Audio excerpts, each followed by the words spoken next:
mobilisation des ressources financières, renforcement du rôle pilote de la transition écologique. Voilà entre autres priorités du ministère de l'Environnement, de l'Assainissement et du Développement durable au titre de l'année 2025.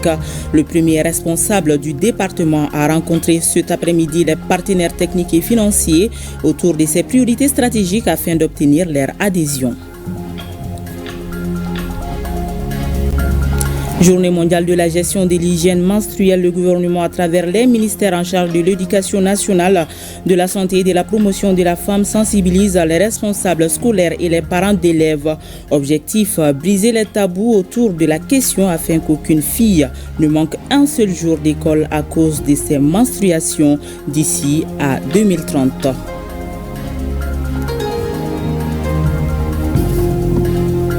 Le chef d'état-major général adjoint des armées, le général de division Keba Sangaré, s'est rendu successivement au poste de sécurité de Sarakala et celui de Pombleni dans la région de Ségou. Il s'agit de la première étape d'une série de visites. Partout où il est passé, le général de division a exprimé la ferme volonté des plus hautes autorités militaires à mener une lutte implacable contre les terroristes sur l'ensemble du territoire national. Nous sommes mercredi 28 mai 2025. Mesdames et messieurs, bonsoir et bienvenue. Le Conseil des ministres s'est réuni ce matin dans sa salle de délibération au palais de Koulouba sous la présidence du général d'armée Assimi Goïta, président de la transition, chef de l'État. Après examen des points inscrits à l'ordre du jour, le Conseil a adopté des projets de texte, entendu des communications et procédé à des nominations. Nous y reviendrons d'un moment à l'autre. Juste après le Conseil des ministres, le président de la transition générale d'armée Assimi Goïta a reçu en audience le vice-ministre des Affaires étrangères de la République de Turquie. Burhan Duran est porteur de messages du président Recep Tayyip Erdogan au chef de l'État. Le Mali et la Turquie vont intensifier leur coopération selon les diplomates dans les domaines comme la sécurité et l'économie. Écoutons le vice-ministre des Affaires étrangères de la République de Turquie, chargé des questions africaines au micro de Garibou Peru et Tchadja Kamara. Je voudrais exprimer ma satisfaction d'être ici pour discuter les relations bilatérales entre les deux pays ainsi que nos coopérations. L'élan que nous avons récemment observé dans les relations entre la Turquie et le Mali et notre coopération qui s'étend à divers domaines renforce les attentes pour l'avenir, tout en rendant essentiel un dialogue étroit et une planification rigoureuse entre les deux parties. Aujourd'hui, j'ai réaffirmé à Monsieur le chef de l'État la disponibilité de la Turquie pour la solidarité entre la Turquie et le Mali. J'ai aussi rendu la lettre de notre président à Monsieur le chef de l'État, la lettre qui contient le message de solidarité entre les deux pays. Nous suivons les développements au Mali dans le processus de transition ainsi que le développement au sein de l'Alliance des États du Sahel. En tant que Turquie, nous restons déterminés à contribuer aux démarches visant à réaliser le potentiel du Mali. Entre la Turquie et le Mali, il existe une coopération importante en matière de sécurité, de la défense et l'industrie de défense. Nous voulons aussi intensifier notre coopération et cette relation dans le domaine économique et dans le domaine de développement. Nous envisageons d'organiser une visite de notre ministre des Affaires étrangères, Hakan Fidan, avec des autres ministères concernés.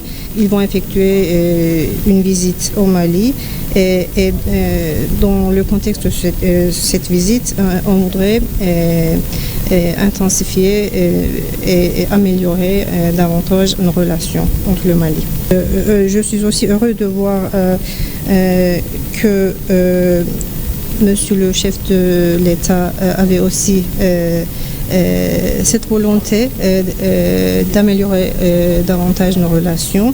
Et je pense qu'avec cette visite, les relations turco-maliennes qui sont dans un niveau stratégique vont développer davantage. Sayın Devlet Başkanı Boytalı da bu kararlılığın olduğunu görmekten çok memnuniyet duyuyorum. Le Premier ministre, ministre de l'administration territoriale et de la décentralisation, le général de division Abdoulaye Maïga, a reçu cet après-midi en audience le directeur du bureau régional du HCR pour l'Afrique de l'Ouest et du Centre, au centre des échanges, la coopération entre le Mali et le HCR. Il a été également question des opportunités de financement que le Mali peut obtenir dans le cadre de la prise en charge des réfugiés. Je vous propose d'écouter Abdouraouf Nyon Kondé à sa sortie d'audience au micro de Mamari Kone et Ali Touri. Je suis venu rencontrer son Excellence Monsieur le Premier ministre pour faire le point de la coopération entre le Mali et le HCR. Comme vous savez, le Mali a accueilli un certain nombre de réfugiés et donc il était de bon ton pendant ma présence de venir le rencontrer en sa qualité de ministre aussi de l'administration du territoire.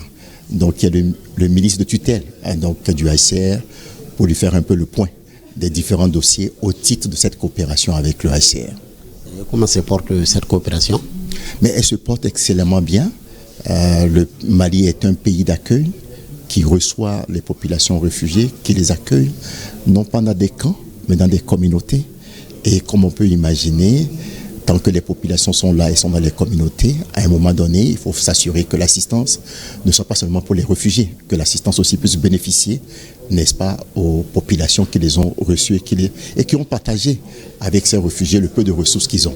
Donc, il est question de voir maintenant comment stabiliser davantage toutes ces situations et voir un peu quelles sont les opportunités de financement auxquelles le Mali peut avoir accès, notamment des financements de la Banque mondiale, sur ce qu'on appelle la fenêtre réfugiés et communautés hautes. Donc ça a constitué une partie des discussions qu'on a eues avec son Excellence. Oui, les orientations ont été données, elles sont très claires, on va les suivre et on va s'assurer que dans les jours à venir, rapidement, un dossier puisse être monté pour nous assurer que la question du financement soit traitée. Et c'est communiqué. Le président du Conseil national de transition informe les membres du CNT que dans le cadre de la session ordinaire d'avril 2025 en cours, une séance plénière se tiendra le jeudi 29 mai 2025 et jour suivant. Le projet d'ordre du jour porte sur les points suivants. 1. Adoption de procès-verbaux. 2. Délibération sur les projets et propositions de loi. 3. Communication. Les travaux débuteront à partir de 9h dans la salle de Djelibaba Sissoko du Centre international de conférence de Bamako, CICB. Le président du Conseil national de transition sait compter sur la bonne compréhension de tous. La séance est ouverte au public. Je vous l'annonçais dans les titres, le ministère de l'Environnement, de l'Assainissement et du Développement durable, conscient de sa mission stratégique, a défini ses priorités au titre de l'année 2025 dans une logique de performance et de redevabilité environnementale. C'est dans ce cadre que le premier responsable du département a rencontré les partenaires techniques et financiers pour échanger autour des priorités stratégiques du Mali dans le secteur de l'environnement et des changements climatiques. Il s'agit à travers cette rencontre d'obtenir leur adhésion. Reportage Mamadou Fani.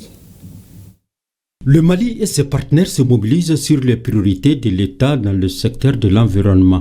Les changements climatiques obligent aujourd'hui une riposte à la hauteur des défis et les partenaires techniques et financiers sont sollicités pour accompagner notre pays dans ses priorités en matière d'environnement et de changement climatique.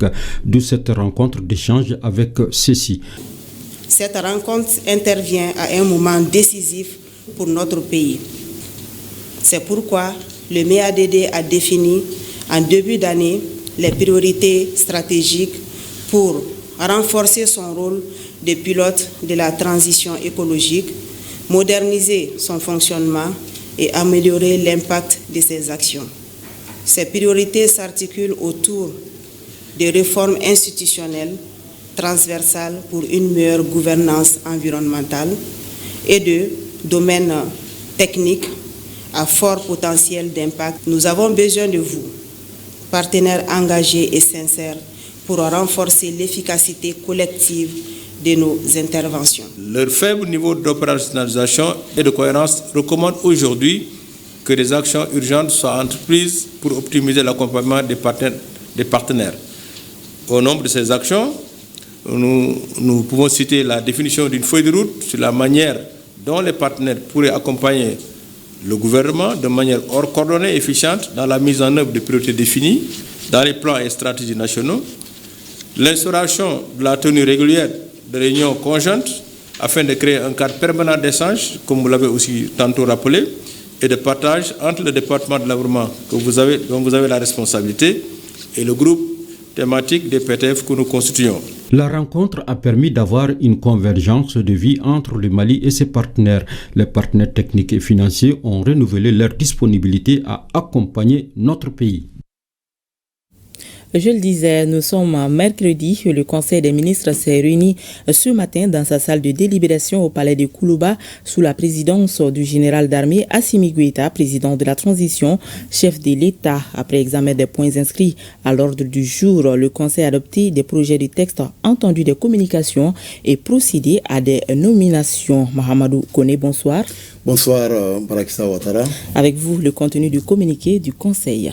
Mesdames et messieurs, bonsoir. Au chapitre des mesures législatives et réglementaires. 1. Sur le rapport du ministre de l'Administration territoriale et de la décentralisation, le Conseil des ministres a adopté des projets de texte relatifs à la création, à l'organisation, aux modalités de fonctionnement et au cadre organique de la Direction générale des collectivités territoriales. La Direction générale des collectivités territoriales a été créée par la loi numéro 2011-053 du 28 juillet 2011 avec pour mission l'élaboration des éléments de la politique nationale de décentralisation du territoire, la coordination et le contrôle de l'action des autorités administratives, des services et des organismes publics impliqués dans la mise en œuvre de la dite politique. Son organisation et les modalités de son fonctionnement sont fixées par le décret numéro 2012-022 PRM du 18 janvier 2012. De sa création à nos jours, la Direction générale des collectivités territoriales a conduit d'importantes réformes concourant à l'amélioration de la gouvernance locale et à la maîtrise d'ouvrage du développement local par les collectivités territoriales. La mise en œuvre des nouvelles orientations de la politique nationale de décentralisation nécessite un réajustement des missions et une nouvelle structure organisationnelle pour la Direction générale des collectivités territoriales. Les projets de texte adoptés redéfinissent les missions de la direction en vue de les adapter à l'évolution des textes de base de la décentralisation et prévoient l'effectif du personnel nécessaire à son fonctionnement pour les 5 prochaines années. 2.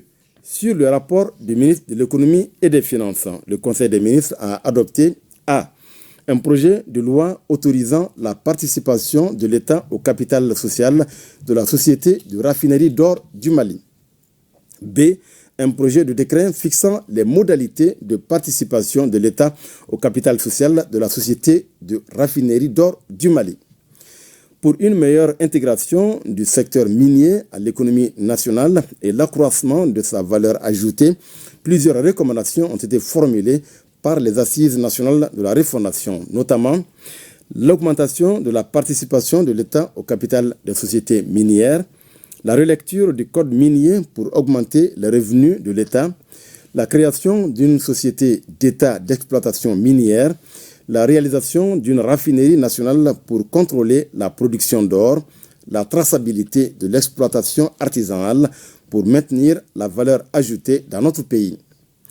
C'est dans ce cadre que le gouvernement a entrepris des réformes qui ont abouti en 2023 à l'adoption d'un nouveau code minier et une loi relative au contenu local dans le secteur minier.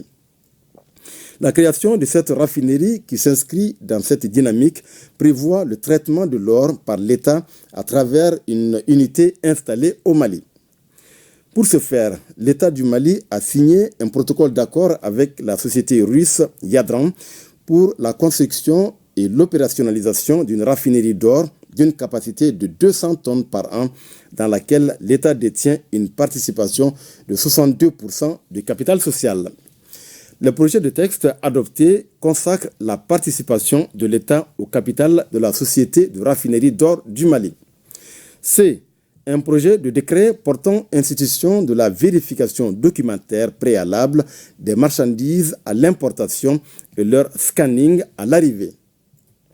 La Direction générale des douanes a été créée par l'ordonnance numéro 90-58 PRM du 10 octobre 1990, modifiée avec pour mission, entre autres, l'élaboration des éléments de la politique douanière, la liquidation des droits et taxes exigibles à l'occasion de l'importation et de l'exportation des marchandises, la recherche, la constatation et la répression des infractions douanières et de celles relatives à la réglementation des échanges.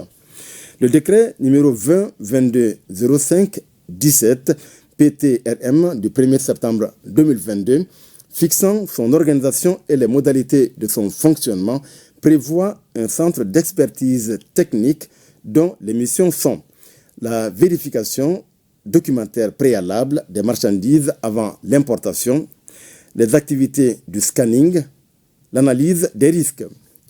Le projet de décret adopté institue la vérification documentaire préalable des marchandises à l'importation et leur scanning à l'arrivée. 3. Sur le rapport du ministre des Mines, le Conseil des ministres a adopté un projet de décret portant approbation de la convention d'établissement entre le gouvernement de la République du Mali et la Société de recherche et d'exploitation des ressources minérales pour la recherche d'or à Ntahaka, dans le cercle de Gao, région de Gao. Le gouvernement de la République du Mali a attribué à la Société de recherche et d'exploitation des ressources minérales du Mali un permis de recherche d'or à Ntahaka sur une superficie de 97,41 km². L'acquisition de ce permis de recherche par la Société de recherche et d'exploitation des ressources minérales du Mali lui permettra d'exécuter des travaux de recherche complémentaires afin d'évaluer le potentiel minier du périmètre de Ntahaka. La loi numéro 2023-040 du 29 août 2023 portant code minier en République du Mali précise qu'une convention d'établissement fixe les rapports entre l'État et le titulaire du titre de recherche pendant la durée de la phase de recherche minière. Le projet de décret adopté consacre l'approbation de la convention d'établissement entre le gouvernement de la République du Mali et la Société de recherche et d'exploitation des ressources minérales du Mali pour la recherche d'or à Ntahaka. Au chapitre des mesures individuelles, le Conseil des ministres a procédé à une nomination. La liste nominative des intéressés est disponible sur le site web du secrétariat général du gouvernement www.sgg-mali.ml et dans le journal L'Essor. Au chapitre des communications, 1. Sur le rapport du ministre de l'Élevage et de la Pêche, le Conseil des ministres a pris acte d'une communication écrite relative à la stratégie nationale de stabilisation et de sécurisation du bétail malien et son plan d'action 2025-2029. La transhumance est confrontée à des défis, notamment le changement climatique, l'augmentation de la pression foncière, les conflits et la sédentarisation des troupeaux transhumants dans les zones d'accueil. Pour relever ces défis, la 14e session du Conseil supérieur de l'agriculture a recommandé de prendre des mesures pour stabiliser le bétail malien. C'est dans ce cadre que la stratégie nationale de stabilisation et de sécurisation du bétail malien est élaborée et conformément à Malikura Nyitasira Kabe San Baflani Bioroni Sabama, à la stratégie nationale pour l'émergence et le développement durable 2024-2033 et au cadre stratégique de la refondation de l'État. Elle vise la stabilisation et la sécurisation à l'horizon 2034 du cheptel sur des espaces aménagés avec une production optimale. Elle est bâtie autour de 4 axes stratégiques suivants: l'aménagement et la gestion des ressources pastorales, la promotion des cultures fourragères, l'amélioration et la contribution du bétail à la création de richesses et d'emplois, le renforcement des mécanismes de suivi et des mesures d'accompagnement. La stratégie nationale de stabilisation et de sécurisation du bétail malien sera mise en œuvre à travers des plans d'action quinquennaux dont le premier couvre la période 2025-2029. 2. Le ministre de l'économie et des finances a informé le Conseil des ministres des conclusions de la rencontre ministérielle de la Confédération des États du Sahel portant sur les questions de développement. Dans le cadre de l'opérationnalisation des actions prioritaires du pilier développement, le ministère de l'économie et des finances a organisé le 23 mai 2025 la rencontre ministérielle de la Confédération des États du Sahel qui a enregistré la présence des ministres de l'économie et des finances et d'autres ministres concernés des 3 États de la Confédération. Au cours de leurs travaux, les ministres ont validé le projet de texte portant création de la Banque confédérale pour l'investissement et le développement ainsi que la feuille de route y afférente. Pour les autres sujets d'intérêt stratégique, les ministres sont convenus de soumettre un rapport circonstancié au collège des chefs d'État. À l'issue des travaux, ils se sont félicités des résultats atteints et ont encouragé les experts à accélérer la finalisation des termes de référence pour l'élaboration du plan stratégique 2026-2028, des politiques, manuels de procédure et du système d'information de la Banque confédérale. 3. Le ministre de l'Enseignement supérieur et de la Recherche scientifique a informé le Conseil des ministres de l'organisation de la conférence des institutions d'enseignement supérieur et de recherche de la Confédération AES. Dans le cadre de la réalisation de la vision de la Confédération AES dans le domaine de l'enseignement supérieur et de la recherche, les ministères en charge de l'enseignement supérieur et de la recherche scientifique des 3 États organisent une conférence des responsables des institutions d'enseignement supérieur et de recherche. Cette conférence qui a pour thème « Contribution de l'enseignement supérieur et de la recherche scientifique au développement stratégique de la Confédération AES » se tiendra à Bamako du 12 au 13 juin 2025. 4. Le ministre de la Jeunesse et des Sports chargé de l'instruction civique et de la construction citoyenne a informé le Conseil des ministres A. de sa visite à Bafo, à la 6e cohorte du Service national des jeunes, le 26 mai 2025. Cette visite du ministre chargé de la Jeunesse, accompagné de ses collègues chargés de l'enseignement supérieur et de la fonction publique, avait pour objectif d'assurer le suivi du processus de formation et de manifester le soutien des membres du gouvernement aux recrues.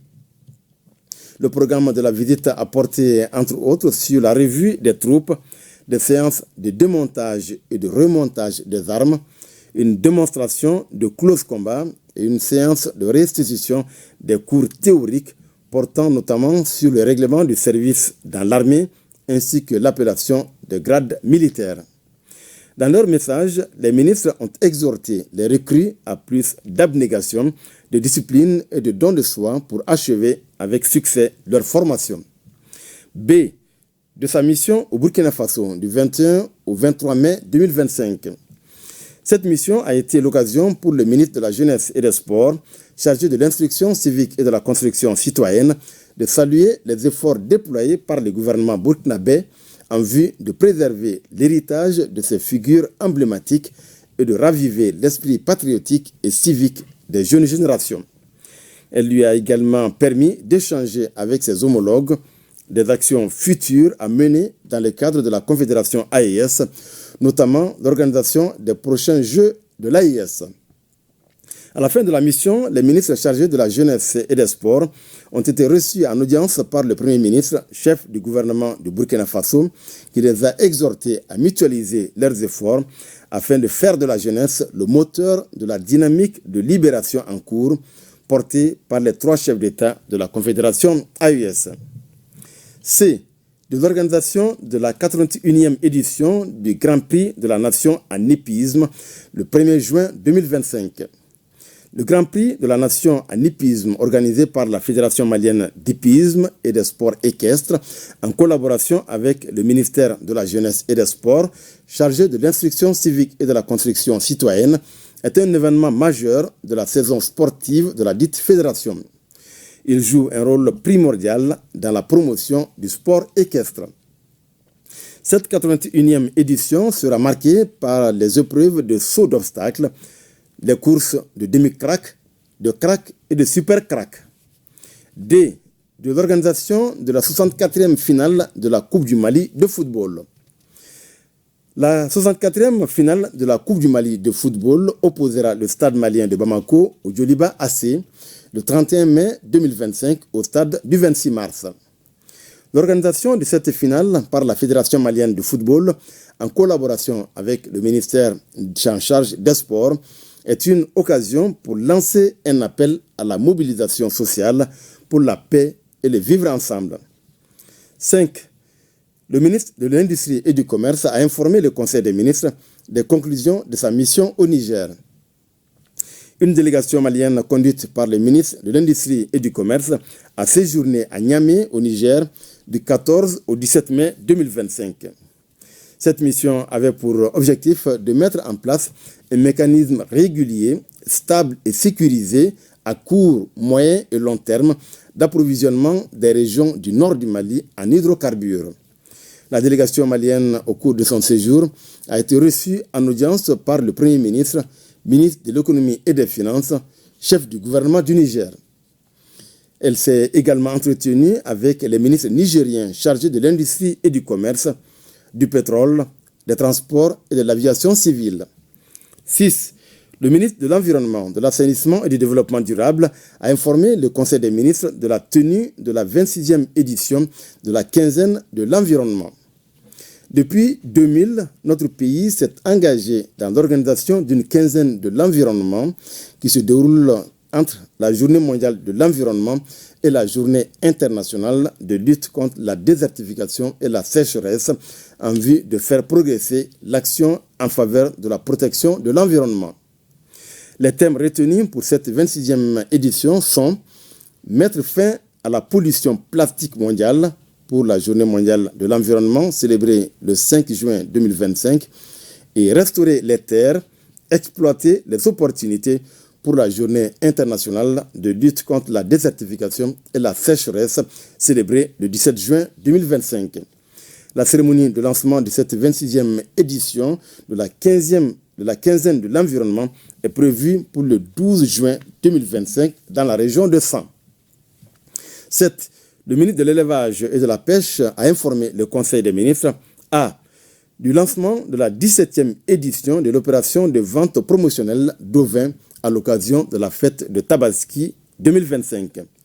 L'objectif de cette opération est de rendre accessible au plus grand nombre de familles du district de Bamako et des capitales régionales des ovins de bonne qualité à des prix abordables. Les sites retenus pour cette 17e édition sont pour le district de Bamako, le terrain municipal de l'hippodrome en commune 2, l'ancien terrain du réel au Badjalan 1 en commune 3, le terrain Chaba de Lafiabougou en commune 4, le terrain municipal Suleiman Koulibaly de Torokorobou en commune 5 et le terrain municipal de Sogoninko en commune 6. Pour la région de Caille, la cour des services de l'élevage. Pour la région de Sikasso, Bougoula Hamo. Pour la région de Ségou, le terrain du groupe scolaire Bandjougou-Boiré du quartier administratif. Pour la région de Mopti, le marché Taïkiri. Pour la région de Tombouctou, le bas-fond de l'hôtel Bouktou. Pour la région de San, le terrain d'athlétisme contigu à la maison des jeunes. Les ovins sont classés en 3 catégories. Pour le premier choix, marqué au vert, les prix varient de 150 000 à 175 000 francs CFA. Pour le deuxième choix, marqué au jaune, les prix varient de 100 000 à 150 000 francs CFA. Pour le troisième choix, marqué au rouge, les prix varient de 75 000 à 100 000 francs CFA. La cérémonie de lancement est prévue pour le 3 juin 2025 sur le terrain municipal de Sogoninko en commune 6. B. De la participation du Mali aux travaux du deuxième dialogue Brésil-Afrique tenu à Brasilia du 19 au 23 mai 2025. Cette rencontre de haut niveau avait pour objectif de renforcer la coopération sud-sud dans les domaines stratégiques du développement agricole, de l'élevage, de la pêche et de la sécurité alimentaire. Au cours des travaux, la délégation malienne, conduite par le ministre de l'Élevage et de la Pêche, a présenté une communication sur les politiques nationales de développement de l'élevage et de la pêche en mettant en exergue Malikoura Nyetasira Kabe San Baflani Buoroni Sabama, La stratégie nationale pour l'émergence et le développement durable 2024-2033, les défis ainsi que les opportunités de partenariat avec la République fédérative du Brésil. La participation du Mali à ces dialogues a été également marquée par la signature d'un protocole sanitaire entre la République fédérative du Brésil et la République du Mali visant à faciliter les échanges d'animaux vivants, de produits d'origine animale et de technologies vétérinaires entre les deux pays. En marge de l'événement, des rencontres bilatérales ont eu lieu en vue de consolider les partenariats existants et d'explorer de nouvelles pistes de coopération technique entre le Brésil et les pays africains. 8. Le ministre de la Santé et du Développement social a informé le Conseil des ministres de la participation du Mali à la 78e session de l'Assemblée mondiale de la santé à Genève, en Suisse, du 19 au 27 mai 2025. Cette 78e session était placée sous le thème « Un monde uni pour la santé ». En prélude à l'Assemblée mondiale de la santé, s'est tenue le 18 mai 2025 la deuxième session extraordinaire du comité régional de l'Organisation mondiale de la santé pour l'Afrique. Au cours de cette session, les États membres ont adopté l'accord de l'Organisation mondiale de la santé sur les pandémies ainsi que plusieurs autres décisions et résolutions relatives à l'amélioration de la santé et du bien-être des populations.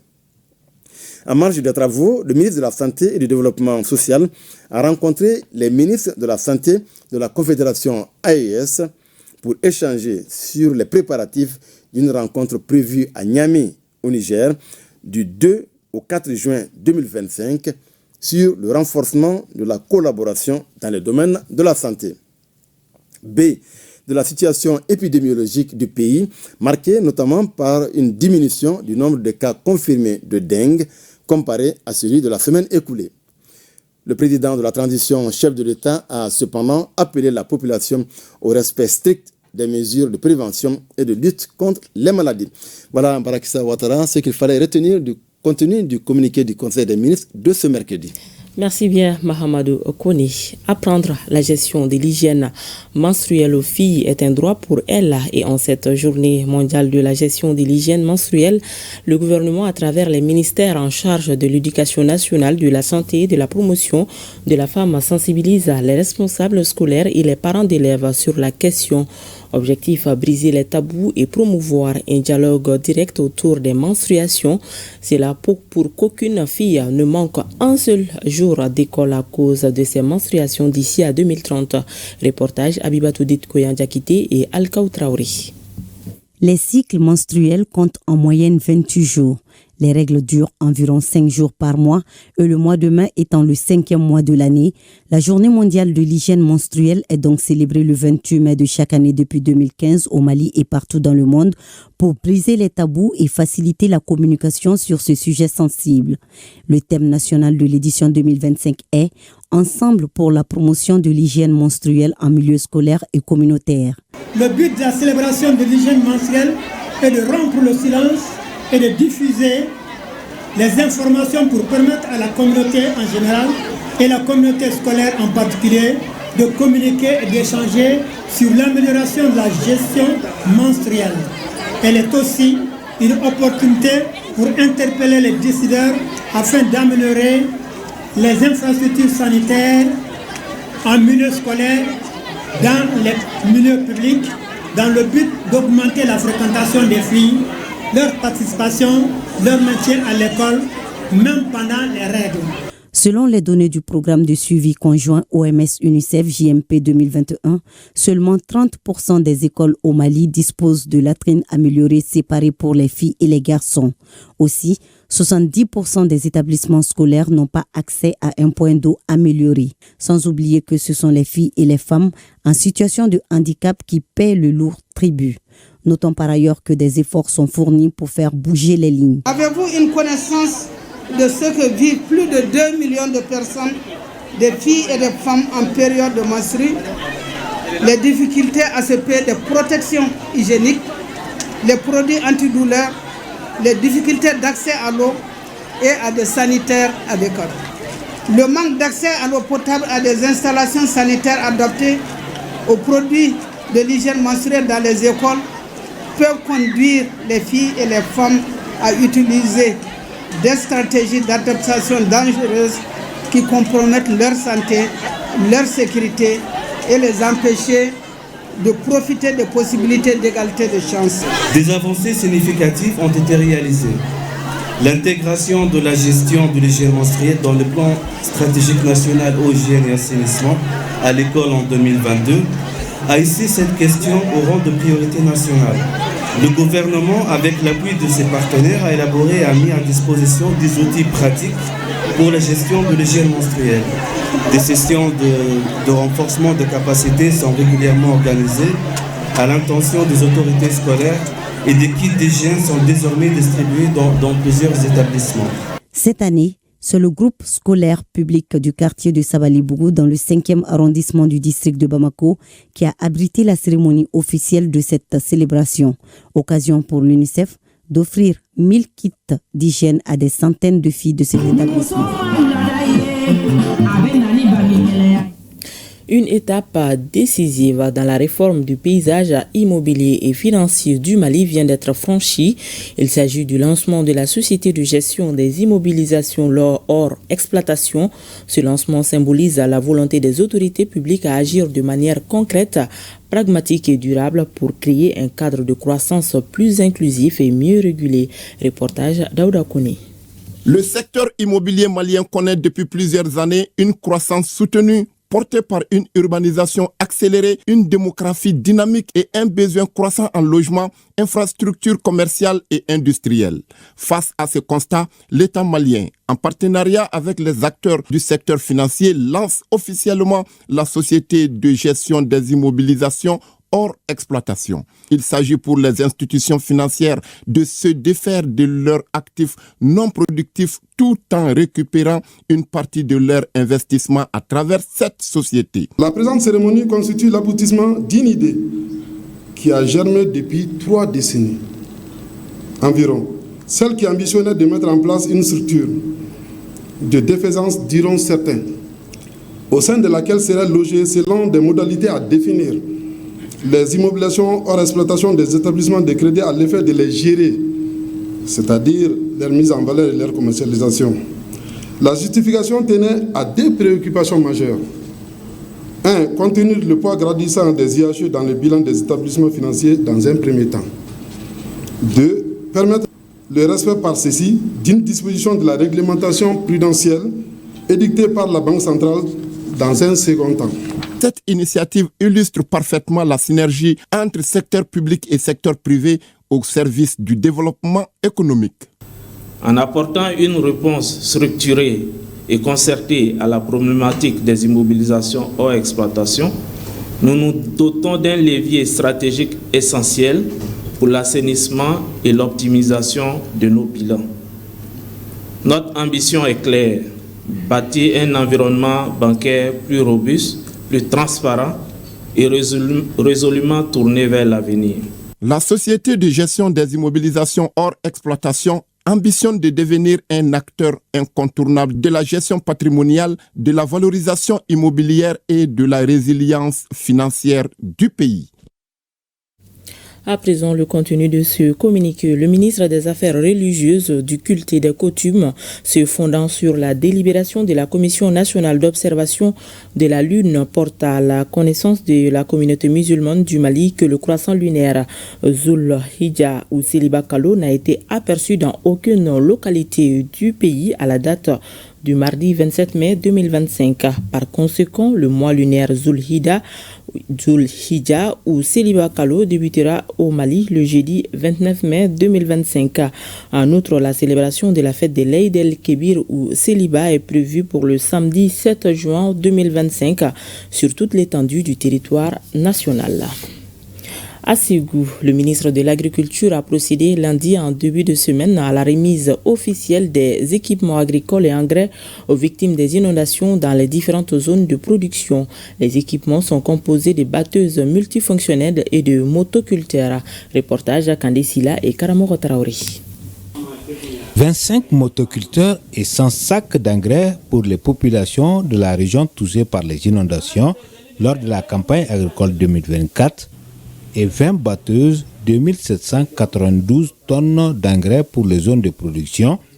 Ces donations faites par le ministre de l'Agriculture s'inscrivent dans le cadre du programme de résilience du système alimentaire en Afrique de l'Ouest PRSA et le projet d'urgence de production et de sécurité alimentaire et nutritionnelle PUPSAN. 2 programmes financés par la Banque mondiale et la Banque africaine. Merci aux plus hautes autorités. Dire que ces matériels et ces intrants viennent à point nommé. Nous sommes à l'installation de l'hivernage et nous savons effectivement que les bénéficiaires qui sont les victimes des inondations ont été sérieusement affectés l'année dernière dans leurs moyens de production. Cela va renforcer un peu la production, la productivité et donner également l'occasion à notre pays d'atteindre vraiment notre région d'autosuffisance alimentaire. La remise de ces équipements traduit la volonté des autorités maliennes et de ses partenaires à renforcer la résilience du secteur agricole pour l'atteinte de la souveraineté alimentaire. Nous sommes là au nom des plus hautes autorités du pays, le président de la transition, chef de l'État, le général d'armée Assimi Goïta, et le Premier ministre, chef du gouvernement, qui nous ont mandatés à venir assister les populations de la région de Ségou en ce début de campagne agricole. Nous insistons là-dessus, qu'on souhaite que bon usage en soit fait et que l'engrais puisse arriver au niveau des parcelles, parce que c'est à ce prix qu'on pourra augmenter vraiment significativement la productivité agricole.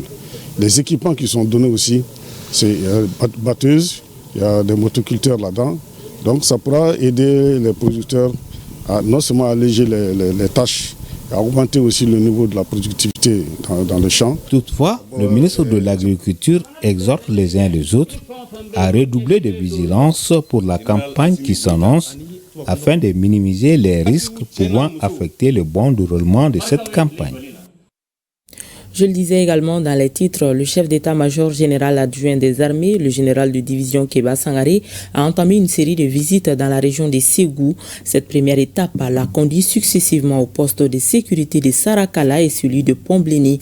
Une occasion pour le général de division d'exprimer la ferme volonté du chef suprême des armées de mener une lutte implacable contre les terroristes sur l'ensemble du territoire national. Le reportage de la DIRPA avec la voix de Honoré Tchenou. Cette première étape de la visite du chef d'état-major général adjoint des armées a commencé par le poste de sécurité de Sarakala. Ce poste stratégique a fait l'objet de plusieurs attaques terroristes ces derniers temps. Et ça a été un honneur pour nous. On a été très contents de sa visite parce qu'il a apporté beaucoup de choses à cette position. Il nous a signalé beaucoup de choses et il nous a conseillé.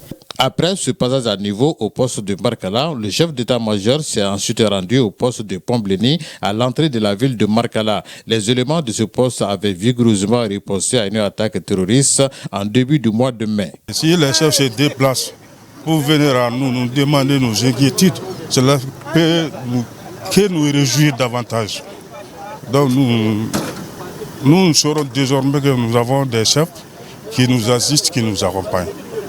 Vraiment, ça nous émeut. Nous allons prendre acte de ces conseils. C'est précieux, c'est judicieux pour nous. Et c'est des directives qu'il nous a données.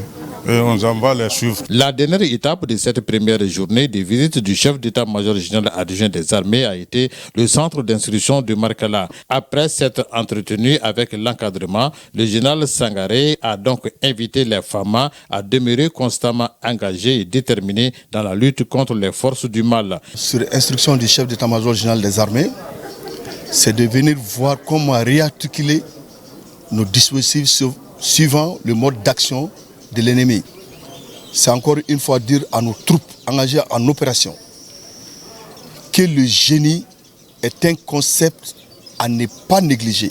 Pas un pas sans le génie. En d'autres termes, le trou individuel du combattant, c'est la survie du combattant en brousse. Les instructions ont été données pour faire face à ces attaques des drones kamikazes qui ne doivent pas nous faire perdre le nord. Avant, on recevait des obus. Les trous individuels nous ont permis de résister. Les obus viennent, on ne les voit pas. Les drones tactiques que l'ennemi nous avons de temps en temps ne doivent pas nous effrayer. Il s'agit juste de se donner la peine de bien voir. Et les instructions ont été données, le mode d'action quand même de l'ennemi a été compris, analysé, et nous sommes convaincus de cela. Nous allons y faire face et surtout donner encore plus d'élan à nos troupes engagées en opération. Mais j'insiste encore une fois, les tous STADOS aux travaux d'OTC du génie, comme on appelle l'organisation du terrain et camouflage. Des directives que les autorités militaires du Ségou entendent faire respecter à la lettre. Ce qui se passe dans ces derniers temps, nous allons nous habituer, c'est ça, les militaires, c'est l'adaptation. Donc il n'y a rien à dire que les gens n'ont qu'à accrocher, se tenir les positions et s'organiser pour se battre. Et nous allons veiller à l'exécution correcte de ces consignes. Du jour comme de nuit, on est là pour ça. Déjà hier, le chef d'état-major général adjoint des armées avait eu droit à la présentation de la situation sécuritaire de la région. Une mission de la Direction nationale du génie rural et du projet d'appui à l'initiative pour l'irrigation dans le Sahel au Mali ont sillonné du 8 au 12 mai 2025 4 cercles de la région de Kaya. L'objectif de cette tournée était de mettre à la disposition des populations des 4 communes des cercles de Kaya, Bafulabe, Kenyeba, Yelimani des ouvrages agricoles pour augmenter les superficies cultivables. Reportage Brimadao.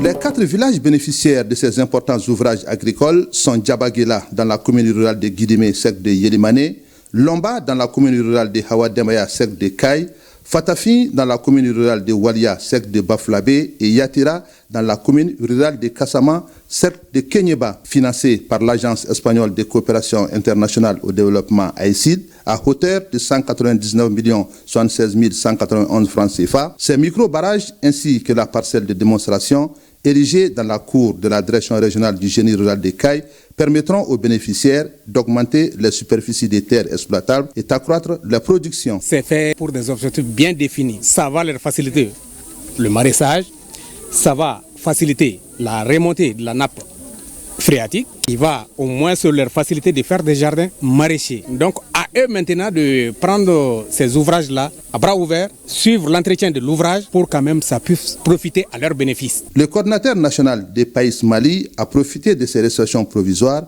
pour inviter les bénéficiaires à prendre soin des ouvrages. Je suis très satisfait de la réalisation de ces infrastructures faites par le projet à travers la coopération espagnole. Je demande à la population de suivre l'entretien de ces infrastructures parce que quand ils réalisent quelque chose, il faut suivre l'infrastructure après chaque crue pour éviter que ces ouvrages-là ne soient endommagés. Partout où la mission est passée, les populations enthousiastes ont fait des bénédictions et ont promis que ces ouvrages agricoles seront utilisés à bon escient. En 5e région, 120 jeunes des cercles de Mopti et de Djéné ont reçu des kits solaires en vue de leur insertion socio-professionnelle. Objectif, renforcer les capacités entrepreneuriales de ces jeunes en agroalimentaire, coiffure, esthétique et installation photovoltaïque. Ce projet est le fruit d'un partenariat entre l'Agence pour la promotion de l'emploi des jeunes et le Programme des Nations Unies pour le développement. Reportage Aminata Touré et Suleiman Tepsugi. Ces soutiens techniques et financiers du Programme des Nations Unies pour le développement en appui au gouvernement à travers l'Agence pour l'emploi des jeunes APEJ-Mopti, aussi bien en termes de renforcement des capacités entrepreneuriales que techniques des jeunes, entrent dans le cadre de la mise en œuvre du programme intégré pour l'autonomisation de la jeunesse malienne.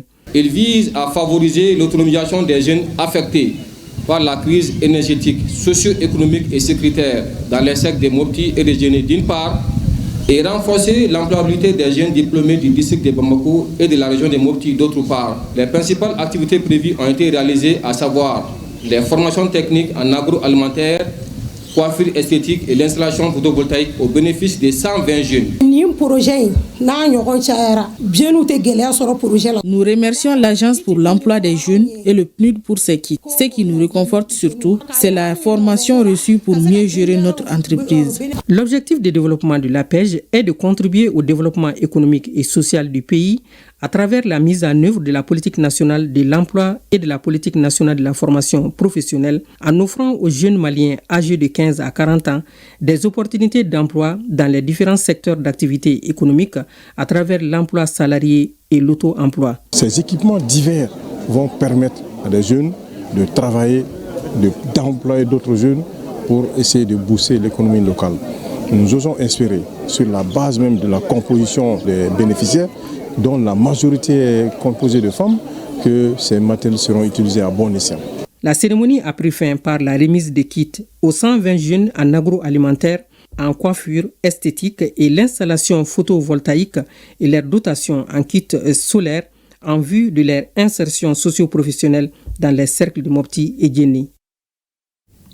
Le centre de santé communautaire de Tchefala dans le district sanitaire de Bougouni se renforce d'une maternité moderne bien équipée. Les travaux réalisés dans le cadre de la mise en œuvre du projet Dambé sont estimés à environ 80 millions de francs CFA. Le projet exécuté par le consortium d'ONG international Medical Corps et Santé Monde est financé par le gouvernement canadien en partenariat avec le Mali. Reportage Agali Agissa et Djibril Bagayougo. Rapprocher les centres de soins des patients, c'est l'une des préoccupations des autorités maliennes. Chose désormais faite à Tchefala. Cette localité, située sur la route nationale numéro 7, à une vingtaine de kilomètres de Koumantou, chef-lieu du cercle de même nom, a désormais une maternité moderne. La visite guidée du bâtiment flambant neuf a permis de découvrir les nombreuses salles de soins bien équipées. Les différentes infrastructures qui sont là aujourd'hui, y compris les équipements, c'est aux environs de 80 millions de francs CFA.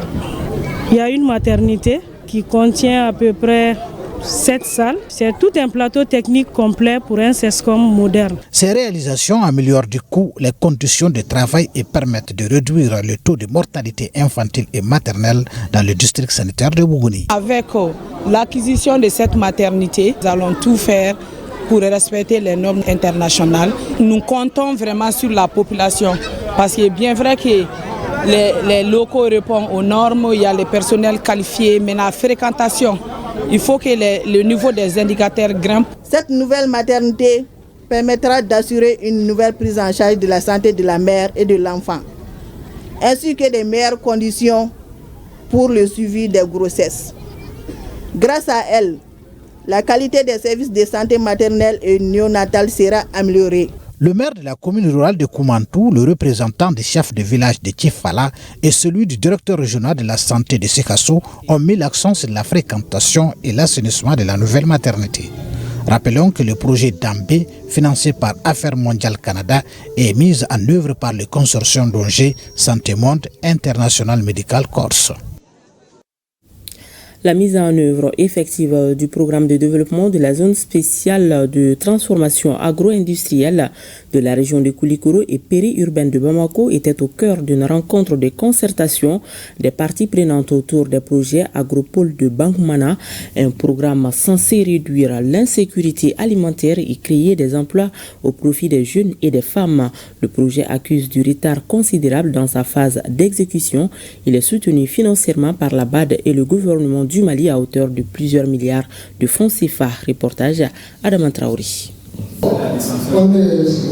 Les programmes de développement de la zone spéciale de transformation agro-industrielle des régions de Koulikoro et périurbaine de Bamako est une initiative qui permettra de renforcer la résilience des communautés avec la création d'emplois. Nous allons faire 35 usines de transformation agro-industrielle à Bankmana. Nous avons les filières porteuses qui seront mises en place. Les produits agricoles qui sont produits chez nous ici dans le pays seront transformés et ça donnera de l'emploi aux jeunes, ça va donner de l'emploi aux femmes. Donc c'est un projet de développement pour la souveraineté alimentaire. Au vu de l'importance et de l'intérêt de ce programme, les travaux de sa mise en œuvre tardent à démarrer à Bankmana, lieu indiqué pour son implantation. Il s'agit de la résistance et de l'opposition de certaines personnes. C'est pourquoi une séance de concertation des parties prenantes s'est déroulée au gouvernorat de Koulikoro. La rencontre devrait être une occasion pour les uns et les autres d'avoir un terrain d'entente au profit de l'intérêt collectif. D'abord, le gouverneur a convoqué les belligérants 3 fois, ils ne sont pas venus. Donc il a mis une commission de sensibilisation et une commission des sages pour pouvoir résoudre ce problème. Vous connaissez la situation foncière, il faut faire beaucoup attention. C'est des sensibilités. Donc il a bien compris, il a pris l'initiative pour qu'on puisse vraiment ne pas perdre, je te le dis, ne pas perdre ce grand projet. Les autorités régionales entendent poursuivre dans la dynamique de la mise en œuvre du projet. Pour sa mise en œuvre, la Banque africaine de développement a mobilisé des ressources financières à environ 13 milliards 356 millions 79 francs CFA pour le financement du premier projet. À cela s'ajoute la contribution remarquable attendue du gouvernement du Mali, environ 1,7 milliard de francs CFA.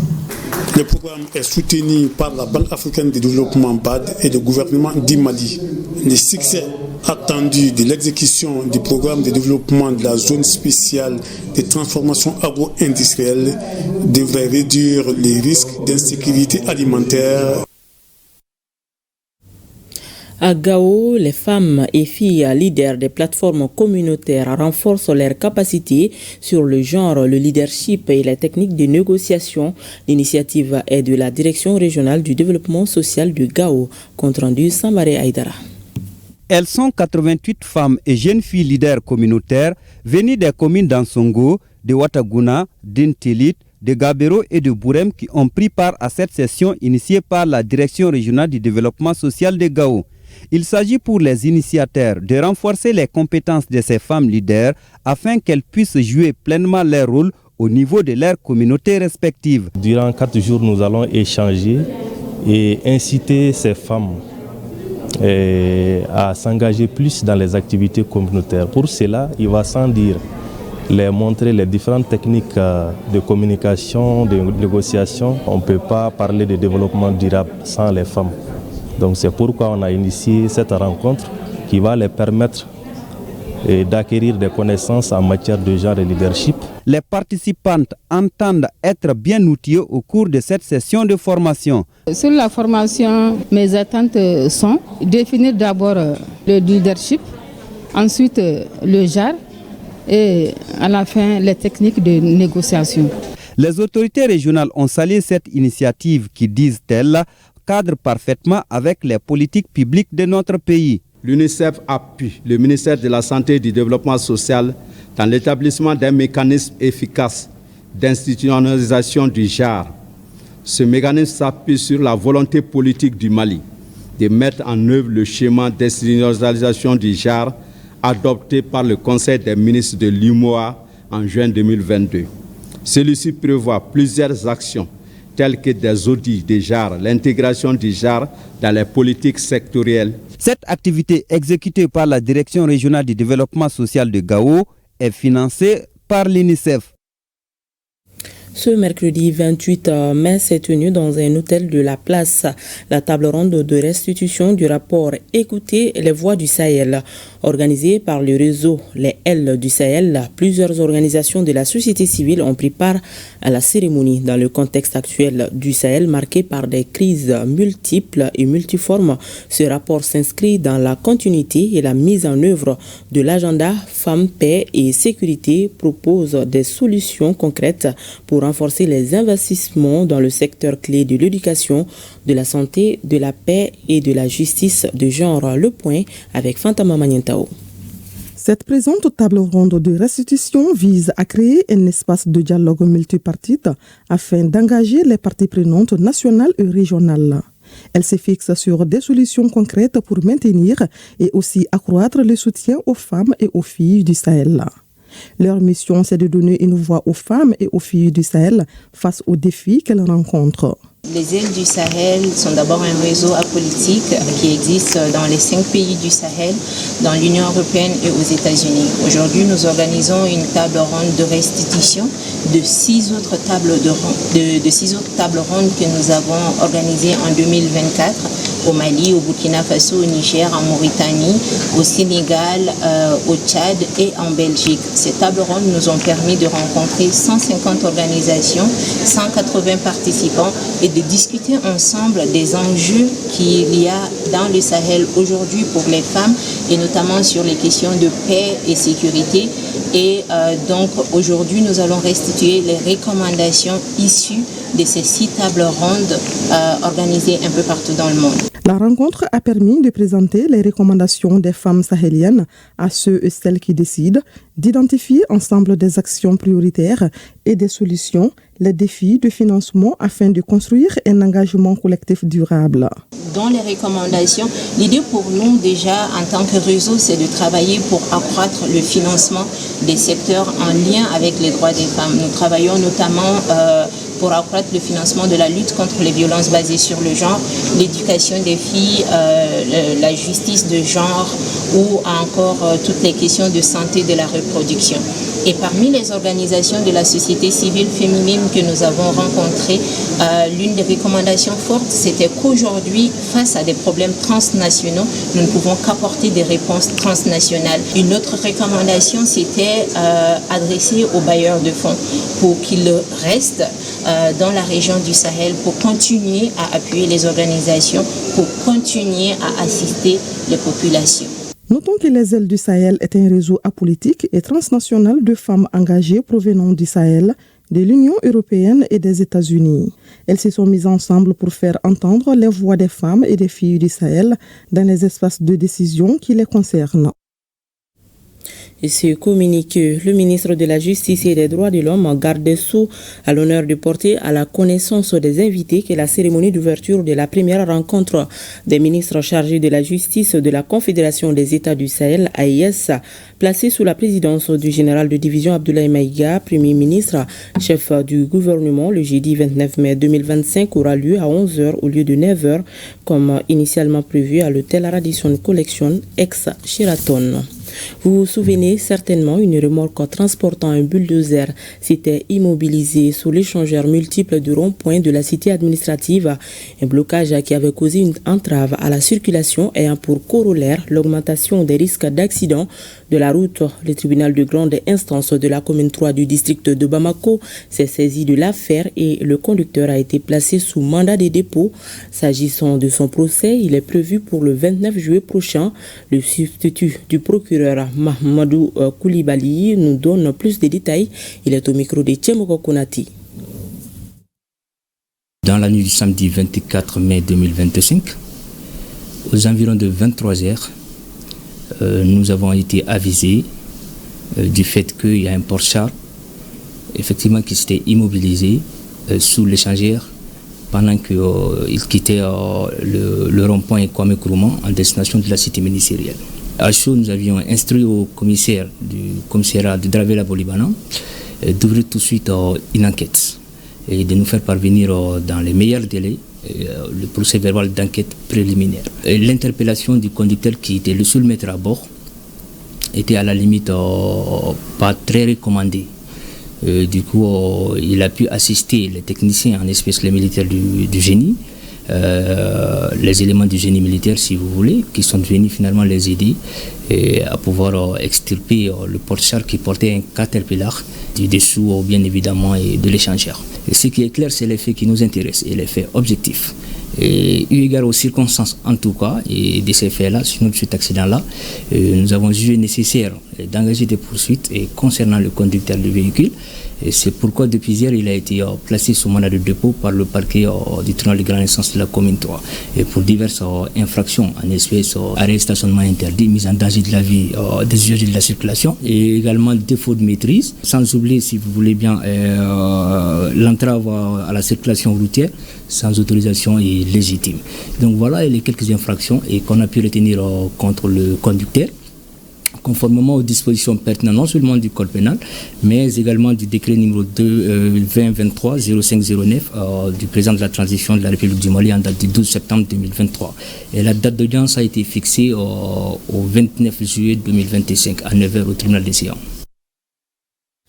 Et cet autre communiqué, le gouverneur du district de Bamako informe les populations du district et les marchands de bétail de l'interdiction des points de vente ou garbales improvisés pour le bétail ainsi que des vendeurs ambulants de bétail à l'intérieur du district de Bamako. Les forces de l'ordre veilleront à l'application stricte de la présente mesure d'interdiction.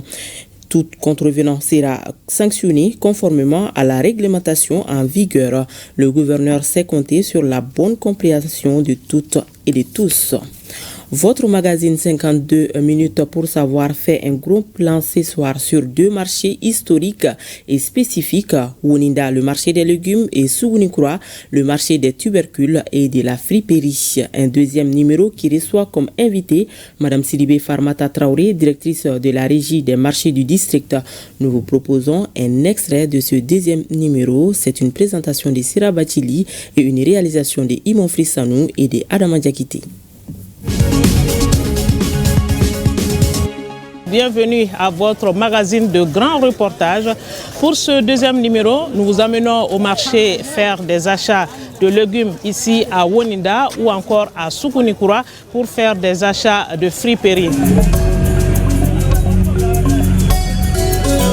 Sonika se dabanani yɔrɔ la o b'a fɔ du dɔ ma yen nɔ ko Turela an ka dugutigi ka du ale tun taara a ka minɛnw jigi yen nɔ de o de tɔgɔ nana ka taara ka da la sa ko Woninda.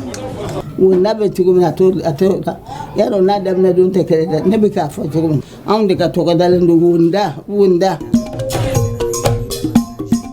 Un autre marché, une autre réalité. Notre promenade nous amène au marché d'Osolo Traoré, plus connu sous le nom de marché Sougunikura. Sougunikura là, il m'a dit que faire mina, kabo région na, ni sous-région na, bébé na Sougunikura là. Sougunikura doit mener Mali kono, ni ko yugu beni mana Sougunikura be cheka yugu so. A qualité be ba mulo ya. Mogo ni nyaba la ko jaba be jaba me, jaba boyoro tekele ni nyona jaba ni be bo nyono. Bon ni mun fle ni me bo koron fe. Aujourd'hui, comment vous faites pour la gestion de ces marchés-là? Bon, la gestion de ces marchés, il y a quand même deux aspects. Il y a la gestion administrative et puis il y a l'aspect recouvrement même des taxes. Les marchés sont organisés par secteur. Au niveau de la régie, il y a 4 divisions et chaque marché est géré par une division. Et puis des collecteurs, des agents de recouvrement.